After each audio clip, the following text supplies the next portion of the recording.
छत्रपति शिवाजी। छत्रपति शिवाजी महाराज महाराष्ट्र के योग्य शासक थे। वे सभी धर्मों और नारी जाति का आदर करते थे। दिन प्रतिदिन उनके राज्य का विस्तार होता जा रहा था। शिवाजी के सेनापति सोनदेव ने कल्याण प्रांत को जीत लिया। वे सोना, चांदी, हीरे जवाहरात से भरी पेटियां और बहुत सी सामग्री लेकर शिवाजी के दरबार में पहुंचे तो सभी प्रसन्न हो उठे। आवाजी सोनदेव की जय जयकार होने लगी। तभी शिवाजी की नजर एक पालकी पर पड़ी। उन्होंने सोनदेव से पूछा, इसमें कौन है? सोनदेव ने मुस्कुराते हुए कहा, महाराज, यह विशेष उपहार आपकी सेवा के लिए लाया हूँ। शिवाजी आश्चर्य में पड़ गए। सोनदेव ने बताया, कल्याण के सूबेदार अहमद की पुत्र वधू बहुत सुंदर है, इसलिए उसे मैं आपकी सेवा के लिए।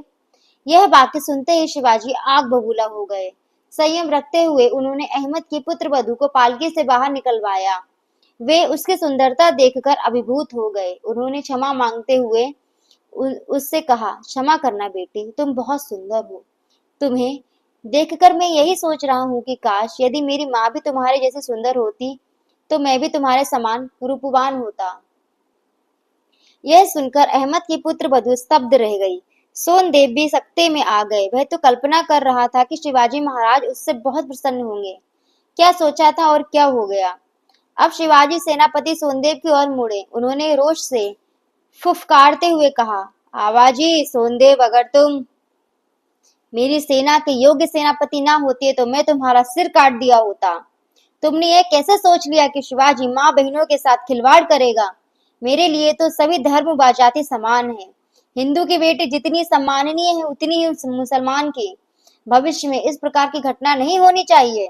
सोनदेव ने शिवाजी के पैरों में पड़कर क्षमा मांगी। शिवाजी ने कहा, तुम्हारी सजा यही है कि तुम अभी इस वक्त इस बेटी को इसके घर छोड़ के आओ तथा इसके परिवार वालों से क्षमा मांगो। इस कहानी से हमें क्या संदेश मिलता है कि भारतीय संस्कृति महान है। शिवाजी कितने उज्जवल चरित्र के राजा थे। अब इसके कहानी में आए हुए शब्दार्थ देखते हैं। योग्य, काबिल, कल्याण, भलाई, अभिभूत, रोमांचित, स्तब्ध, भौचक्का, रोष, क्रोध, भविष्य, आने वाला समय, आग बबूला, अत्यंत क्रोधित, सम्माननीय, आदरणीय, वक्त, समय, शासक, राज करने वाला, सजा, दंड, उज्जवल, स्वच्छ।